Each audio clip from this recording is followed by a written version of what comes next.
Check the description for the following discount codes. It's been a little while since I've had a Fanatec product in for review after all the upheaval they've had over the last year or so.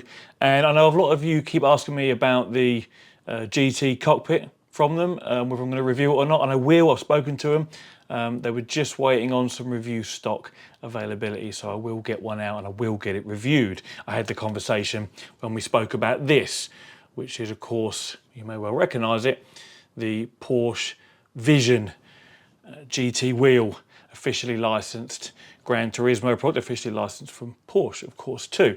Now, I opened the box, which I'll show you here, and the moment I saw it, I thought, you know what? I like this wheel. And I know the way things, the box isn't very interesting, so we won't dwell on that. I know the way things look is very much personal taste, whether it's clothing, people, sim racing products, whatever it is. But I do like the way this wheel looks. I'll put up a little sort of close-up walk around of it now as I take you through some of the specs. So as I mentioned, it's an officially licensed Porsche Vision Gran Turismo concept car steering wheel. We have 310 millimeters of diameter, which is kind of sort of average for steering wheels, normal sort of width. The wheel itself is made of cast aluminium and then encased in plastic. And I've found this to be solid. I can't sort of make it flex or anything, so that's really good. It's then covered in what's called a durable Tactaris material. Tactaris, I think it's a made-up word to describe the sort of synthetic suede that they've used on the wheel here. So who knows how you pronounce it. But it does feel quite nice. It does feel suede-like, which of course is the objective. We then have 8 push buttons, 2 of which are integrated into the top left and right hand corners of the rim, as you can see. There is then a tuning menu button integrated into the Porsche logo, the Porsche crest in the middle, and I'll show you that in a separate little video clip. That brings up a tuning menu on the OLED display for all your force feedback settings and what have you. There's then 7 rotary encoders, 4 of which are integrated into the spokes of the wheel. There's then 2 multi-position switches, a total of 12 positional inputs or rotary encoder modes, and then there's a 7-way funky switch, directional buttons, push button, and a rotary encoder. And of course, it comes fitted with the QR2 light. So, as I said, no real flex in this wheel that I can make happen, whether I'm, you know, trying to or in normal use, which you'll see a little clip of me doing as well. As far as like how it feels in my hand, again, you'll see a close-up of me using it, but it feels nice in my hand. There are only one thing I don't like, 2 things that I don't particularly like. I think I'd probably advise wearing gloves with this wheel. I mean, this sort of fake suede may well go shiny in places anyway from the sort of oils from your skin, so it might be a good idea to wear gloves for that. But also, where my thumb rests over here, it is resting on the top of the plastic as it goes into this little recess here, like that. Now, I found when I was using it that I could feel the plastic kind of digging in to my thumb. Not to the point where it caused huge discomfort. I just noticed. I'm like, oh, because it's, well, the plastic edge is kind of rounded. There is a bevel to it, but it's still kind of like a hard edge. And you know, as you're you do feel it. So that was one thing I didn't particularly think was the best. Like I say, not a deal breaker. I mean, I probably used it for maybe an hour and a half of continuous use, so it didn't cause me any problems. But everyone's hand size and shape is different. It may be fine for me, but it may not be for you. But you can see how it would sit there. The only other thing I thought was a little abrasive was the stitching on the, I don't know whether we'll get it in shot, the stitching on the inside here, again, was just a little abrasive against my fingers. I think both of these issues would be cured by the use of gloves, which a lot of us use, you know, when we're sim racing anyway. When I use genuine suede wheel on my main rig, I always wear gloves because I don't want to make the wheel look, you know, untidy any earlier than is necessary. in its life. But they were the only two gripes I have with this wheel. Literally no other complaints whatsoever.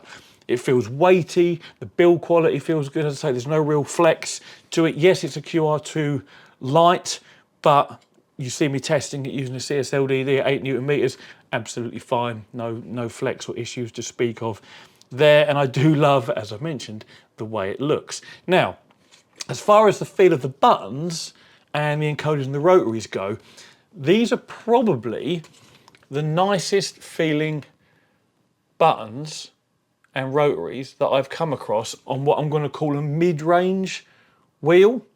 Actually, it's probably low to mid-range for its price point. It's 350 euros. We can pay over 1,000 for just a wheel.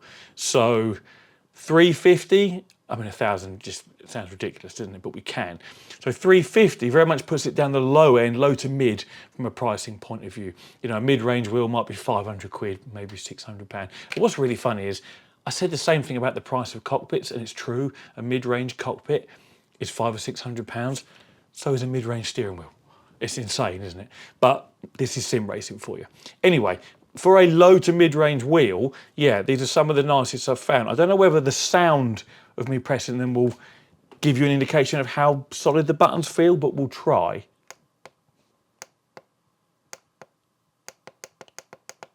That's a very solid, almost dampened click. I don't know if it will come across over the microphone, and that's these top two here. I mean, they take some force to press, which is great. And then we've got 6 of these smaller ones here. And again, for their size, because they are tiny, for their size, I don't know whether you'll hear it, but they sound nice and they feel solid and firm to press. The only thing I would say about these little ones is they have a little bit more sort of side to side wiggle than what these top ones. These top ones don't at all. These ones have a little bit of sort of wobble to them, which make them feel a little lesser than those bigger ones. But you still have to apply quite a bit of force to press them. You know, not too much, but a nice solid feel. Then we go on to the rotaries. These rotaries are some of the firmest rotaries I've ever felt. These almost do require too much force to move them. I mean, they don't, but like you're like, wow, that's really something. I mean, they don't really make a noise as such. No, they don't. Probably nothing that you could hear anyway. But yeah, they're really firm. The ones that are lower down on these spokes, these require a little less force. I mean, it might be because I'm using 2 fingers. No, the top ones still definitely require a little more force. But both of them feel lovely and smooth, lovely and solid, almost that sort of high-end, hi-fi quality rotary. So quite impressed with that, again, for the price point. And then we've got these ones here. These are probably what I'm going to call the cheapest feeling of all the switches or buttons or rotaries on the wheel. They just feel average. It's partly because all the buttons and switches are plastic, and because of the design and shape of these ones, you get to feel that plasticky-ness a bit more than you do, you know, rolling a rotary or just depressing a switch. So these are the least premium feeling of all the buttons on here, I think, from memory. We've then got the paddles, magnetic paddles. These are nice and solid as well.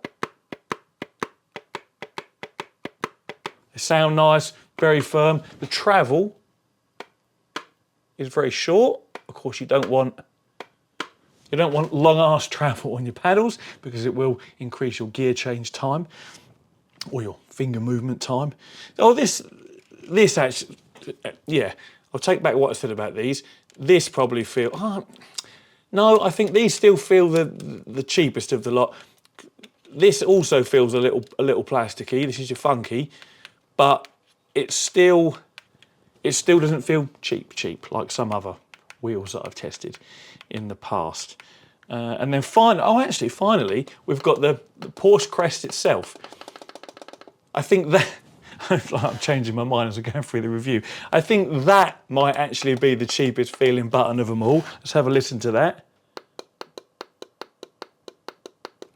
I mean, it sounds fine and it operates perfectly. I'm just being a reviewer really, trying to get across to you the difference between what all these buttons and knobs and rotaries feel like. So yeah, that, and it is just the crest that moves. It isn't the whole sort of round piece, it's just the crest in the middle, which is kind of cool. And that brings up the little OLED menu. In fact, I'll show you that now. So you press the Porsche crest, and then you go over to the funky on the left with the Fanatec logo on, and then you can go through all the individual force feedback and tuning options that you would normally find in the Fanatec control panel. So this isn't something you'll use often. It's something you'll probably only use when you first perhaps get the wheel and you're tuning it and setting it up for the very first time. Or perhaps you're switching from one car to another and you're like, actually in this car I want it to feel a little bit heavier, or in this car I want it to feel a little bit lighter. You can make those adjustments quickly on the fly. So that's a nice little touch. You know, overall, as I say, I do like this wheel, and I think for the sort of entry to mid-range price point, it does a nice job and it looks well. So yeah, let me put up a little clip of me actually using it just to give you an idea. It's not easy for me to get the camera set up so you can see the wheel and my hands, but it just gives you an idea of what it looks like in use. You can see with my, what I'm going to call average size hands, you can see I can reach the top two buttons, I can reach the top two rotaries, and then I can easily reach the 6 little buttons through either side that have got like a red outer edge to them, all while still holding the steering wheel.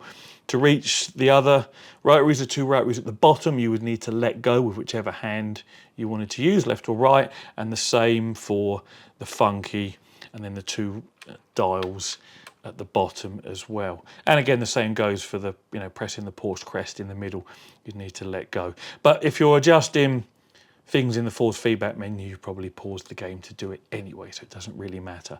The only thing you might, you know, traction control or something like that, you might adjust using the rotaries at the bottom, but again, it's a quick let go on the straight if you need to. But you can certainly reach 1, 2, 3, it's eight buttons and 2 rotaries without letting go of the wheel, and of course your paddles, kind of important that. But yeah, I think that probably covers pretty much everything. Obviously you need a compatible wheel base to be able to use this wheel, and the list of those is on the Fanatec website. There will be a link in the description, as always. Sometimes there's discounts, sometimes there's not. It depends what offers are on at the time, but it will be there. So I think that pretty much wraps it up. As always, thank you very much for watching, and take it easy.